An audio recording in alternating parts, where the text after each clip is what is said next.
Today we're diving back into another underground adventure in Core Keeper. This is a sequel to my previous video, so if you haven't checked that out yet, I'll link it in the description below. Core Keeper is a pixel graphics sandbox survival simulator, and if you played Terraria or Minecraft before, this will feel familiar. So join me as I explore even deeper into the world of Core Keeper in this 200 days video. I'll be playing on hard difficulty where monsters are even stronger and tougher. And remember, since Core Keeper doesn't have a day and night cycle, every 10 minutes in the game equals to 1 day in this story video. So let's begin this adventure. Alright, so we need to resume collecting more scarab wing cover. I only have like 3 as far as I know. But for now, I decided to grind my magic instead.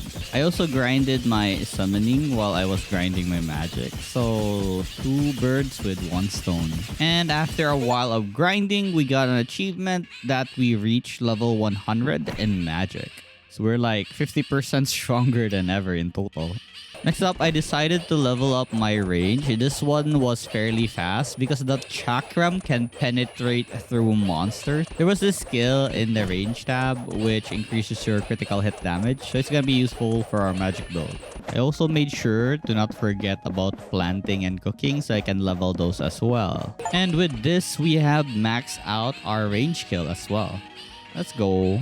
Okay, so only melee and summoning left. So it's time to stab these mushrooms while my summons hit it. And after a while of stabbing, I finally reached level 100 in melee. But the summon still hasn't reached 100 yet. As you can see, 87. Okay, so now let's resume our adventure. Our summon will eventually level up. But before I resume my adventure, I was looking for a certain summoning item. The Tome of Dark, I believe. It summons a range attacking bat. So that's what I'm looking for right now. Because the jellyfish doesn't really help if it's only one circling around me. And I totally didn't notice, but I already got it. The Tome of the Dark. I just need to upgrade this so it can be on the level of my gears. And we can start looking for Ra-Akar. And so the scarab hunt continues. This is gonna take a while because we need 40. And on my journey to look for the scarabs, I found the Shimmering frontier. So for now, I just marked it. I will mine these once I'm done with Ra-Akar. I'd like to keep my progression. But since I found some water, I got my bucket and grabbed some water. Now we can make a Shimmering frontier fishing area in our base later. We have another fishing spot to our collection. And while running around looking for those scarabs, I actually found a huge maze. And I was thinking that I might need to take some time to traverse this maze full of booby traps. But then the moment I whack the wall with my hammer, it seems like I can break these. So I don't really need to go through this maze. I just need to break the walls. And that's what I did. I just broke the walls until I found the treasure inside this temple. It seems like this was a place where Azeus rests because we got something called an Azeus feather fan. I guess it's one of the epic items in the game, so we'll just collect this for now. I didn't find the crystal meteor crash area. It was full of radiation, so I didn't really want to go in. So I just marked it on the map and we'll come back later once we need to go there for some objectives. And while exploring some more, I found another maze. And of course, I'm not gonna go through this maze. I'm just gonna smash it to bits. So for this maze, this is the altar for Ra-Akar. And the treasure I found here is called Ra-Akar Automation. Alright, cool. So I assume there's still one more, which would be Amaroth, since we have Azeus and Ra-Akar. I then found a temple of some sort. It wasn't the labyrinth that I usually found, but it's different. The walls are different. It's colored blue. The previous maze was, I think, black. Anyways, this maze was full of mummies, and these mummies actually drop a certain sword, a magical sword that I want. But yeah, I was never lucky, but I kept trying to kill them though. Anyways, there wasn't anything interesting here aside from the mummies, which I want their sword. Aside from that, there was nothing else that they would drop that would interest me at the moment. I then stumbled upon one of these things that you will need like a musical instrument to play to unlock the door. But it seems like I can also just break this open, so I just broke it open. And I grabbed myself an arcane monk leggings. It has a pretty decent stat and the item level is level 17, so I will change this for the current pants I'm wearing right now. It was only a level 14 sorcerer pants, and yeah, the level 17 monk leggings look pretty better than my current pants. Anyways, I eventually stumbled upon the last labyrinth we need to find, which would be, I guess, Omorok's altar. I can tell because it's full of corals and water. So yeah, I'm just assuming this is Omorok's altar. The treasure here, I got myself the Omoroth compass. And then I found again another Shimmering Frontier biome area. So of course, I'll mark it in the map as well. The main focus, once again, are the scarabs. Well, since I was here, sure, why not? Let me just kill every monster here and loot all the loots I can get from here, like the wood and the radiation crystals. So this crystal radiates radiation and it will damage you. So I need to mine it very fast or else I'm gonna suffer some damage. Damage isn't really that high. It's like 80 per tick. And I have like, I think already around 800 HP. So it's gonna take a while for me to die anyways.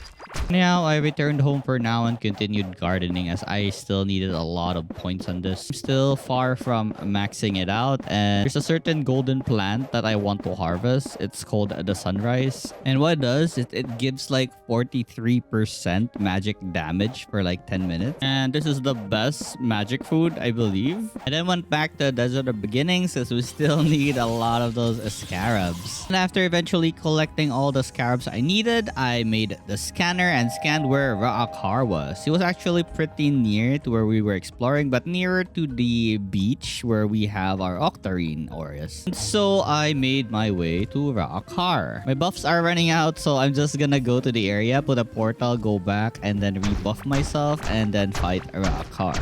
I crafted the summoning item, I place it down, and we'll begin the fight with Ra-Akar. Fully buff and ready to go. I totally forgot to summon my bat, but anyways, look at my damage. 2.6, 2.5, 2.4, mostly crit. I have that range skill where it makes you have 100% crit rate for a few seconds. But since I'm continuously shooting very fast projectiles, I guess I keep rocking that ability. And oh my god, Ra-Akar is already dead. Wow, that was fast. I need to avoid these triangular attacks of his or I might die. Yeah. And with this, we have defeated Ra-Akar. I got his soul and also a Ra-Akar's necklace. And also a big brain, which we can use to craft a new crafting table. I believe it's called a Hydra table, where we can make the summoning items for the new bosses on the 1.0 update. Boy, that was so fast that... Well... Alright, so for our next agenda, we need to go to the areas with Shimmering Frontiers. We need to collect a bunch of Shimmering ores and upgrade our workbenches, our gears, and other stuff before we try to fight the Atlantean worm. Also, we need to locate a certain area where we can get the summoning item for the NPC that would sell us the summoning item for the Atlantean worm. And arriving on the Shimmering Frontier biome that I marked earlier, I was very happy to find out that this was the location I was looking for, which would contain the NPC item. And so I started the trial. So what happens here is I need to stay in the green circle and defeat all the summoned enemies. And once the timer or that green circle fully circulates green, does that make sense? Once it fully circulates green, it means I have completed this trial and I would get a reward chest for it. It can contain random loots from, I guess, the Shimmering Frontier items and the NPC summoning item where you need to make a house, a bed, so the NPC will move into your base. So that's what we're going for here. And additional bonus would be if we can get the obliteration ray. It's a mining laser beam thingy that we can get from this place. Only for lucky though. Also, I was hoping to get like the emerald, which is needed to craft the very first Hydra boss item that we need to summon. Anyways, the fight here isn't really that hard. As you can see, the only annoying thing is like these guys have shields, which I can't really, you know, break into. So I need to wait until like their shield run out and avoid most of their lasers. So just a few more seconds, I believe, and we should be able to finish this mission. It's easy to avoid them because they have like this pre-firing laser thingy where you can just dodge or go to a place where it doesn't have that red line and you should be safe. Anyways, it gets crazier if we can't defeat them, but yeah, we have defeated the trial, we have obtained the chest, and sadly we got a ruby, not an emerald, but we did get the NPC item, so that's good. I then extracted the materializer that this area had. With this, we can insert monster figurines and we can summon monsters using those figurines. And these things will be a power boost on our grind for summoning later on. Also vitality, because if you kill the monster summoned by these, you also obtain vitality skill points. Now, I continued mining the Shimmering Frontier, looking for a giant solarite boulder or a bunch of solarite ores. I then made a small area to place the new NPC at. I had an abundance of galaxite bars. That's what I used. So we now have this guy with a hazmat suit and he sells the bait pillar to summon the Atlantean worm, as well as selling lunar cheese, which decreases the duration of snare and stun by 32% for 10 minutes. We have an additional food to our buffs. So I continued on at the Shimmering Frontier looking for more challenges. I was looking for the Emerald, as well as an Obliterator Ray. It's a new type of mining gear. So in the Shimmering Frontier, there are these giant snails. You don't really need to kill them. You just need to drill them or mine them until their shells are broken. And you can just leave them be and they will keep producing more sunite ores for you in the future. I then found this really cool area where the volcanic and the Shimmering Frontier biome collides. Just look at this blue and red together in one area. Pretty cool, yeah. Exploring some more, I found another area that looked like it had a challenge stage. But I had my hopes up too much. It really didn't have a challenge stage. It's just an alien area with a lot of those alien boxes, which I can obtain equipments from. But yeah, I wanted the Obliteration Ray, not these things. And now, upon returning home, I crafted myself about 6 pieces of the Fury Forge. I wasn't using my automatic Fury Forge anymore because it takes time for stacks of these to process. So I just decided to manually insert them so we have a faster time of getting the returns. Also, I changed one of my garden types to the Shimmering Frontier ones because it was now time to plant the sunrise that we needed. I'm not sure if there's a way to despawn merchants, but anyways, this one guy was very annoying, always blocking my way in farming, so I decided to just destroy him. So now we have an easier time farming because he's not always stepping on the tile that we need to plant on. But I know that he will respawn soon, so it's fine. And while waiting for my sunite ores to process, I decided to just fish on the shimmering water. The only 2 fishes I need here is the glistening deep stalker and the barrel anglefish. So the barrel anglefish gives like 136 max HP, and I think this is the highest out of all the fishes. And for the glistening deep stalker, it gives like 13% dodge chance. Aside from that, I'll basically just cook the other fishes just for cooking experience or something.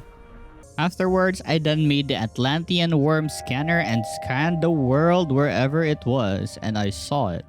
So it was now time to prepare for that fight. It took a while, but finally I made myself a boat, the Speeder. So I'll be using this in our fight with the Atlantean worm. And so I made my way towards which direction he was facing before I planted the bait. And once he was near, I placed down the bait and the fight will start. So this thing is a giant worm, basically invulnerable to most attacks. So the only time we can damage him is if we hit the openings, like those cracks right there. And whenever we crack or destroy things, it will split into multiple parts. First attack, it shoots like laser beams like that. Very easy to avoid. So most of the stuff that the Atlantean worm throws at you are easy to avoid as long as you're aware of where you're going, just like what I'm doing right now. Anyways, my damage is amazing. Like, holy, I'm killing this thing so fast, I can't even believe. It's crazy how strong I've got from all the food buffs. Without the food buffs, I'm basically almost doing nothing. Like, I think all my power comes from the food that I eat. So definitely make sure you eat the right food buffs. So now we have defeated the Atlantean worm. Let's go and let's claim our wonderful loots. So aside from the helmet and also a food item that the Atlantean worm drops, I didn't get anything good. There's a sword, but I don't really use it. Anyways, I ate the food and permanently got like 100 extra HP. Also, I'll be using the Atlantean helmet as it gives crit chance and crit hit damage, as well as a huge boost in our attack speed. And once that was done, it was now time to resume our adventure in looking for the Shimmering Frontier challenges so we can get the Obliteration Ray plus the Emerald. I honestly looked everywhere. It's very hard to find. I don't really know where I should be searching. I just randomly searched. I try to ignore the Shimmering Frontier biome itself. I'm just looking for chunks of the biome because I'm not sure if there's even a challenge at the biome itself. And on my journey, I encountered those places with the mummies, but they never really dropped me the sword. I was so looking forward to trying out the magic sword, but yeah, I had no chance of ever getting one. I swear, I have no direction on where I can find the challenges area. So I even explored the Azeus Wilderness for Shimmering Frontiers, and I had no luck in finding the challenge rooms. I eventually just decided to just explore the passage because I know I can find some emerald here in the abandoned temples or something. So in the passage, it's a dark place like the void with nothing here aside from like creepy monsters. And if you notice those glowing sparkling rocks, those are the new ores that we can get here, and it's called Pandemonium. Pandorium ores. For now, I placed down a portal there and upgraded a bunch of my mining gear. So we have more mining damage and we have an easier time in navigating the passage with our upgraded mining gears. So for the monsters here, it's those dark and mysterious giant slime blobs. I almost died there, but luckily we are very strong with our magic weapons, so we avoided death. Also, while exploring, I found water, so I used a bucket and grabbed some water. Now we have our very own water from the passage biome. We can start fishing for the fish. So this is probably the last area we can fish for new food. And all of these fishes are very useful. They have so much stats that they can give you. So first we have the Terra Trilobite. It has like 344 mining damage. And I'm gonna pair this with my white axolotl. Then we have the Lithu Trilobite, which I'm gonna pair with my sunrise. It has like 69 mana and 43 magic barrier. The pink and green horn Pico, which gives like minion damage 52%, attack speed 36%, and a critical hit chance of 12%. Then we have this thing right here called the Rifshan Lampfish. I don't really plan on using this because the sunrise is way better than this and every other stats as well. So just wanted to plug it in. So this is the monstrosity of a food that I made. It has like 54% more magic damage. Like, oh my god. I then continued my search for the emerald in the passage. I really just wanted to start the Hydra fight. I found a couple of the temples I was looking for, but none of them contained the emerald. Just how rare is that thing? So another thing I was looking here was an altar that enabled me to craft the new types of gears. Also a scanner for the boss in this place. Now, after I felt like a tremor while I was exploring, I skedaddled out there so fast. I did not want to die from this boss. Anyhow, after the boss has passed, I continued my search and finally found the altar. So I immediately extracted it. Upon returning home, I crafted myself 3 scanners. Druidra, Cryidra, and Hydra. Not sure if I'm saying everything right. Anyways, I scanned the entire world for these bosses. So these guys were constantly on the move. And in order for us to summon them, we just need the whistles. But like I said, I need the emerald in order to craft one of the summoning items. Also, I then placed down the rift statue and crafted the scanner for Urslime. It's so hard to pronounce this, I swear. So anyways, this is the boss of the passage, and as you can see, it's circling around the area. It's like Gorn. And so I resumed my journey again at the passage, just looking for that dang emerald. I kept finding rift statues after I found that other one. And also, it's a good time for me to scout a big area when we can fight like the giant boss later on. So I now have a path where I can run to if ever we're in a chase or something. And finally, after a long search, there it is, the goddamn jungle emerald that we need to summon the boss. Cool. I crafted a certain staff called the Chaos Staff. It shoots like random projectiles, so yeah, I made a mistake and I had to waste some time rearranging the base again. So for now that we have the emerald, we can summon the bosses anytime. I decided to level up my skills for now before we fight our last battles. Really just wanted to make my summoning skill level 100, so this will take some time. I tried out grinding at the Hive Mother as well so I can level up my vitality. I totally forgot that I had the materializer at this point. Also, I've sold most of my figurines, so I don't really have any figurines to use at the materializer. So grinding here was okay-ish. I was leveling up some vitality, but I'm just doing too much damage as the Hive Mother just dies so fast. And so I tried out how the materializer works. So just insert the figurine, power up the things, and the monsters will be summoned. And as you can see here, it will keep summoning the monsters after it dies. So I'll be needing a lot of figurines for this. And I only have these two at the moment. And so I decided the best area to look for figurines would be the area where Gorn circles around the map.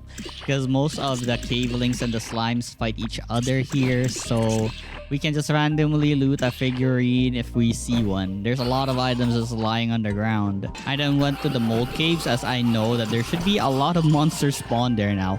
I was hoping to get figurines as well, but I didn't really have any luck in getting figurines here.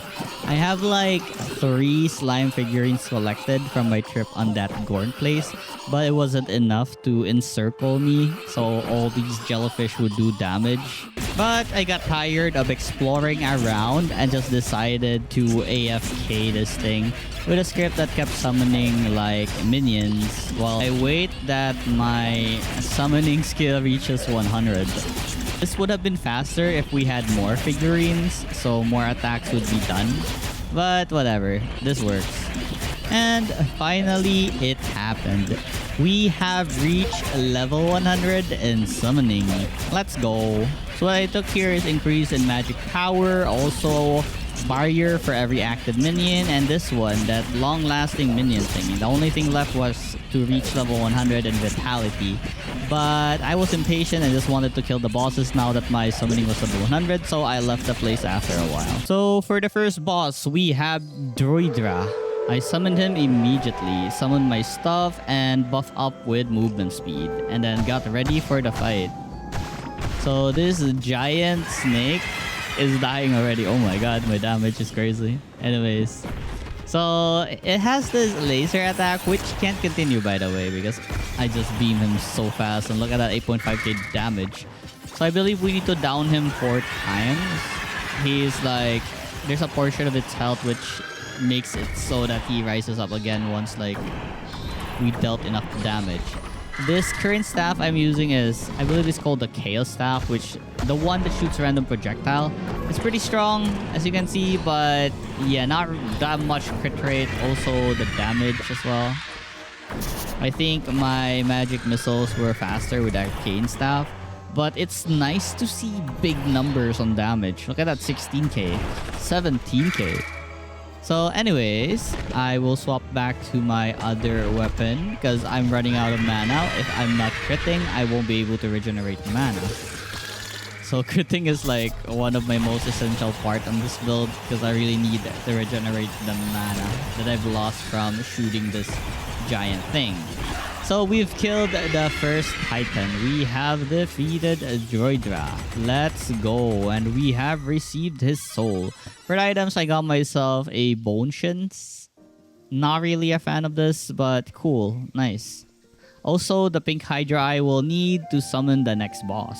Alright, so for the next boss, it'll be Hydra.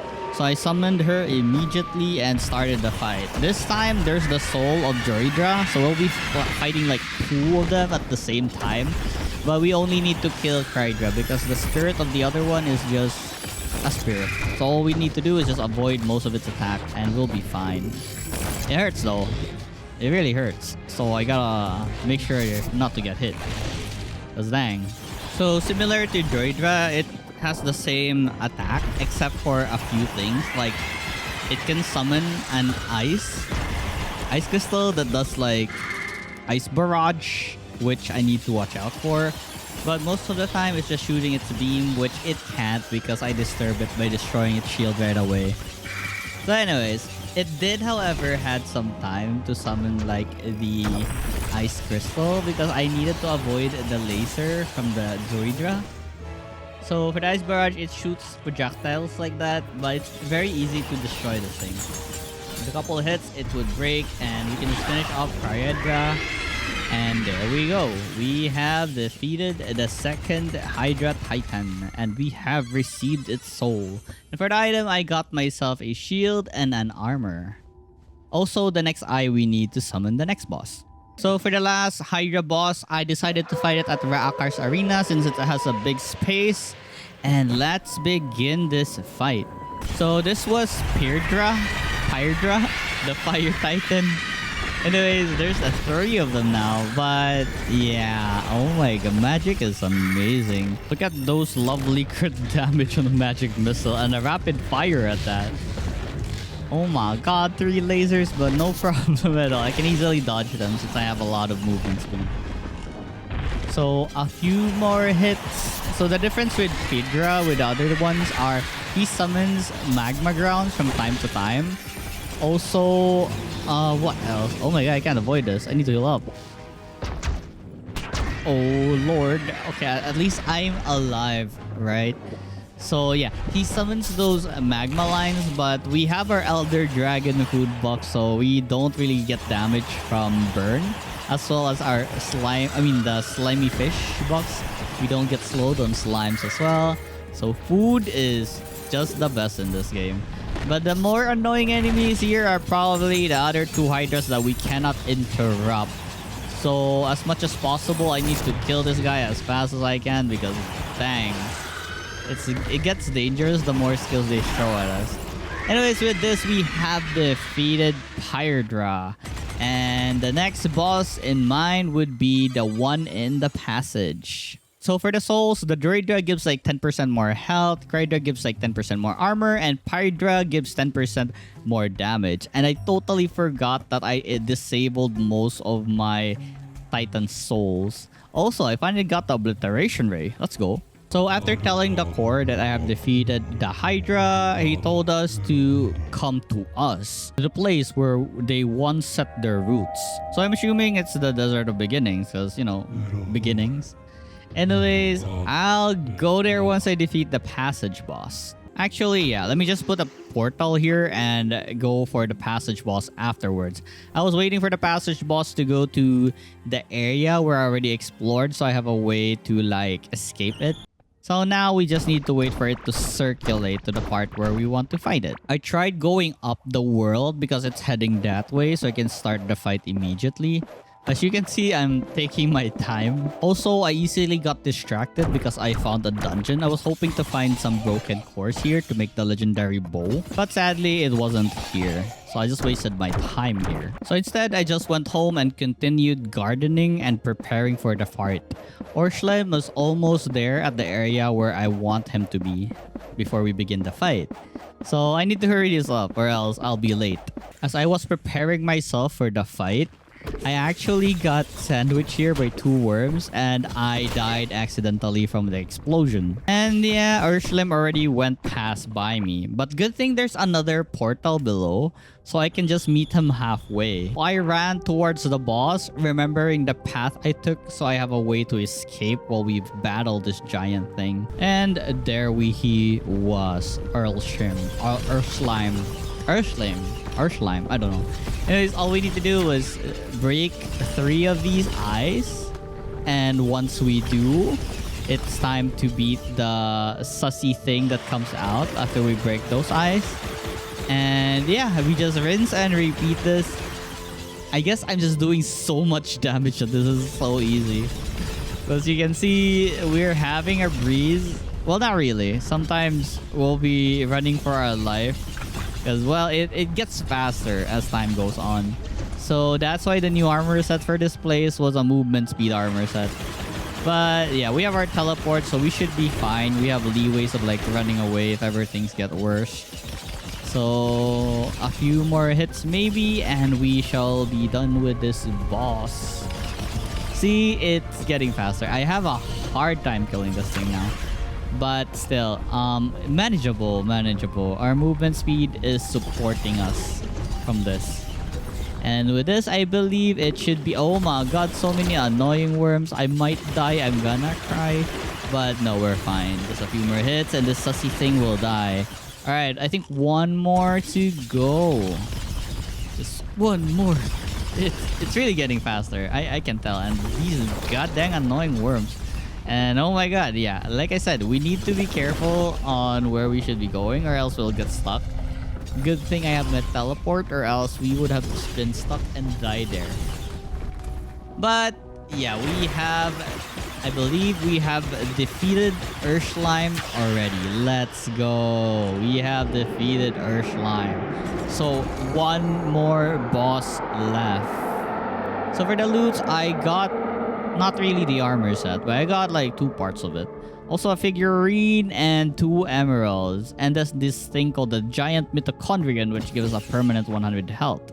Let's go. Another health food. And so I spared no time and I immediately went to the Desert of Beginnings to fight the final boss. But for now, let me just mine all these meteor chunks on the surrounding. Because if you combine this, you can get like an offhand item that gives you a lot of damage. But I love my teleport, so I'm not exchanging my teleport for this. Basically, this is the crystal meteor shard and you can combine it all to turn into a crystal meteor chunk. Alright, let's not waste time anymore and wake up the final boss. The radiation is annoying though, but it disappears after summoning this thing.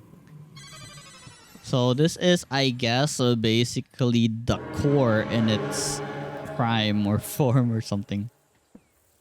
So he said their world was erased and they discovered this one we're currently at. And there have been mistakes. That's why this happened to them, I guess. And thanks to us, they are finally accomplished or something. Then he tells us there's no room for us in this rekindled society. How dare you, after all the help I did, like defeating the Titans. And immediately the boss initiated the fight for me. And as you can see, easily avoidable by our teleport. It's lightning attacks. But sometimes it's very annoying because it's hard to notice when he does that lightning attack because there's no room here. Maybe I should have expanded this place before I fought the boss, so I have more room to run. Anyways, as you can see, already half health. We're doing so much damage. I love magic. It's crazy. Also, I've been drinking this potion that gives me like 40% more damage, I believe, but reduces also... No. But increases damage I take by 40% as well. So it's a glass cannon. I'm a glass cannon right now. So I basically die fast, but they also die fast. Let's look at the damage. Lovely damage. And with us, we have defeated the boss. Okay, cool. And he has a second form. Alright, let's go round 2. No problem. Oh, he has that core icon in his aura thingy. Anyways, nothing really changed that much. Maybe aside from this attack right here. I need to be inside the circle or I'll constantly get damage outside. I never really tried if it would hurt, but I should have because, you know, being in a small space like this, it's gonna be hard to dodge. Not really that hard, but still hard. So I assume if we destroy all the balls, yeah, we have time to run. Okay, so half health left. Just need to do it like one more time, but I totally messed up there and got killed by the triangular thingy. When I teleported back, he was already using his domain expansion, so I had to like run away. I had to wait for a bit so this thing would disappear before I can resume my fight with him. So yeah, what happened is he didn't regenerate or reset to its first form when you start fighting. So we're just continuing the previous fight we had. So he only has half health right now. Well, I guess that's fine. So just a few more hits and he will die. As long as I don't die, of course. So I was hoping that this would reset so we can fight him from when he is on his prime. But yeah, just a few hits and he's dead. We have defeated the core commander. And we have beaten the game. Or is there still a final form or something? Oh, there's a third form. Maybe this is the second form. I'm not sure anymore. I think this is the third form. Alright, cool. We need to take care of the balls first. Okay, I'm missing most of my magic shots here. Anyways, yeah, as long as we avoid the tornadoes and the magical ball lightning thingies, we should be fine. It's really hard to avoid the tornadoes because they suck you, but as long as I throw magic at it, my character usually just stays in place. Oh lord. Alright, cool. Cool. Magic barrier is the best. Anyways, I think... yeah, we have defeated the Unleashed Core Commander. And with this, we have defeated the final boss of the game. Lost because you did not thank us for our job well done. Well, anyways, let's see what the loots are. So for the loots, we have the Core Commander Brigandine. We have the armor, the figurine, some random gems, mostly desert rubies, and a chest. I guess we can continue fighting him if we want more items. But nah. And with this, we have beaten Core Keeper. So thank you guys for watching my 200 days video. Hope you enjoyed your stay here. Don't forget to click that like and subscribe button for new future videos. Bye now.